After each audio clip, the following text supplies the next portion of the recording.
یہ بات ذہن میں رکھیں کہ باہر اگر ٹمپریچر 45 ڈگری ہے تو جیل کے اندر جو سیل ہے نا اس کا 55 ڈگری ہوگا ٹمپریچر، ٹھیک ہے، ایسی گرمی ہے وہاں پہ، اور وہاں ان کی بجلی لائٹ ان کی دن رات بند کر دی جاتی ہے۔ اب بشرا بی بی بتاتی ہیں کہ ان کو جس قسم کا کھانا دیا جاتا ہے وہ کھانا عام جو قیدی ہوتے ہیں نا ان سے بھی، ان کو جو کھانا دیا جاتا ہے اس سے بھی بدتر کھانا ان کو دیا جاتا ہے۔ ان کے نہانے کے پانی میں نا مٹی جو ہے وہ شامل کر دی جاتی ہے، اور پھر ان کے سیل میں کیڑے مکوڑے چھوڑے جاتے ہیں جو ان کو کاٹتے ہیں، ٹھیک ہے۔ یہ حالات بنائے جا رہے ہیں ملک کے سابق پرائم منسٹر اور ان کی اہلیہ کے ساتھ ذاتی دشمنی کی بنا پر ان کو جیل میں رکھا گیا ہے، ذاتی دشمنی کی بنا پر ان سے ایک سیاسی انتقام، ان سے ذاتی دشمنیوں کے بدلے لینے کے لیے ان کو یہ اذیت دی جا رہی ہے۔ عمران خان نے کیوں عاصم منیر کو ڈی جی ISI کے عہدے سے ہٹایا تھا، اور پھر بشرا بی بی نے کیوں بات کرنے سے انکار کیا تھا، کیوں مدد نہیں کی تھی ان کا عہدہ بچانے کے لیے؟ تو اس کی وجہ سے یہ ہمارے ملک میں آئین اور قانون کا انصاف کا نظام ہے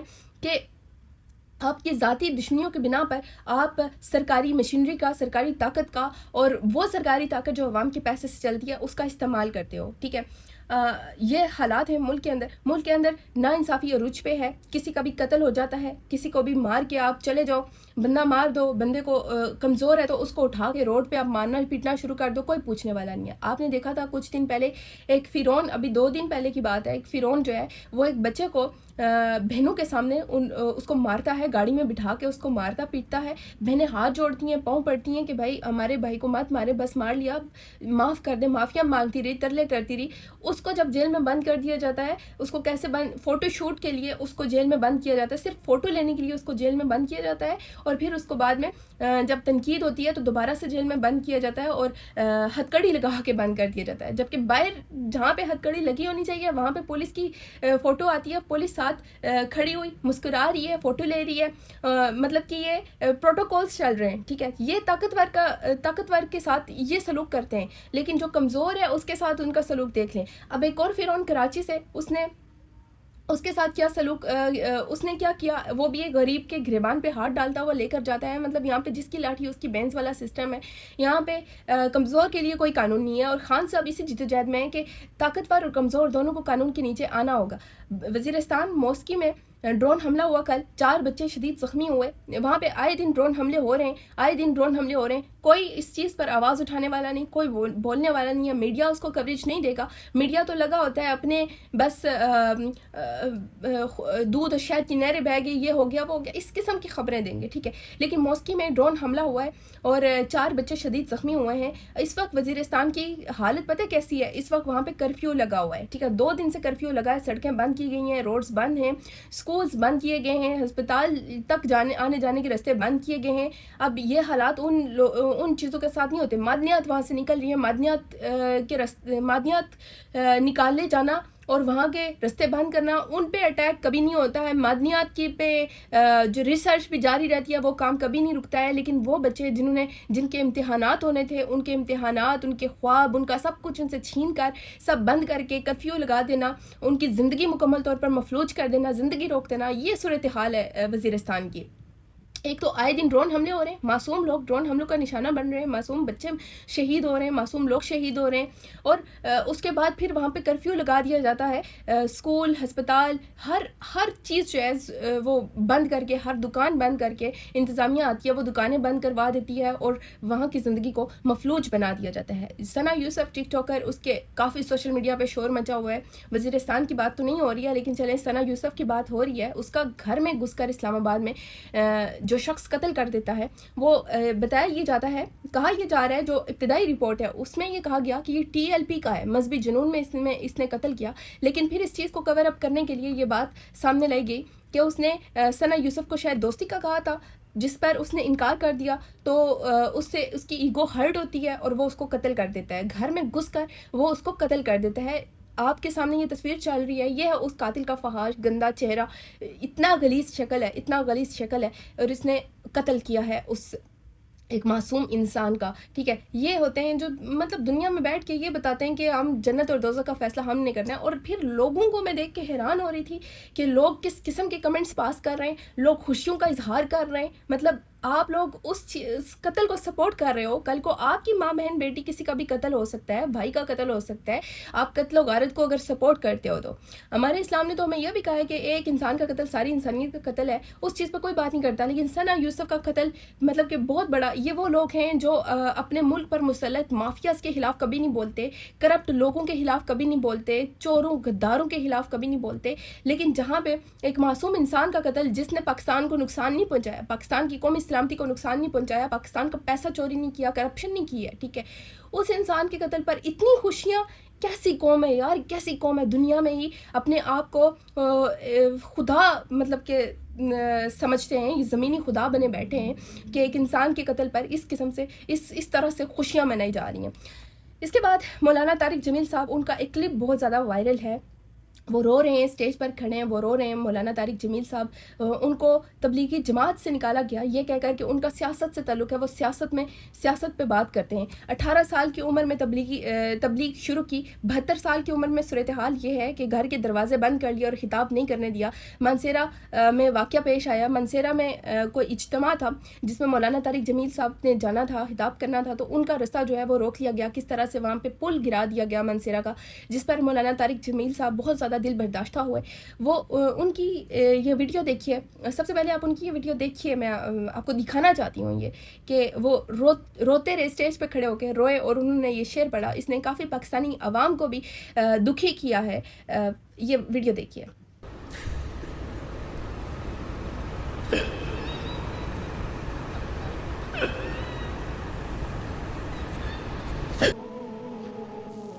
وہ جو گیت تم نے سنا نہیں, میری عمر بھر کا ریاض تھا, میرے درد کی تھی وہ داستان جسے تم ہنسی میں اڑا گئے. مولانا طارق جمیل صاحب نے 54 سال اپنی زندگی کے انہوں نے خدمت کی ہے, اسلام کی خدمت کی ہے, بہت سارے لوگوں کو مسلمان کیا ہے, دین کی تبلیغ کی ہے. ان کی باتیں, وہ کوئی غلط بات نہیں کرتے ہیں. انہوں نے اگر کہا کہ انہوں نے جو بات کی, میرا نہیں خیال کہ وہ بات غلط ہے. حق سچ کی بات اور انصاف کرنے کی بات اور ظلم نہ کرنے کی بات, یہ کوئی غلط بات نہیں ہے, ٹھیک ہے. اور سیاست, اس سے یہ کہتے ہیں نا کہ سیاست سے تعلق ہے.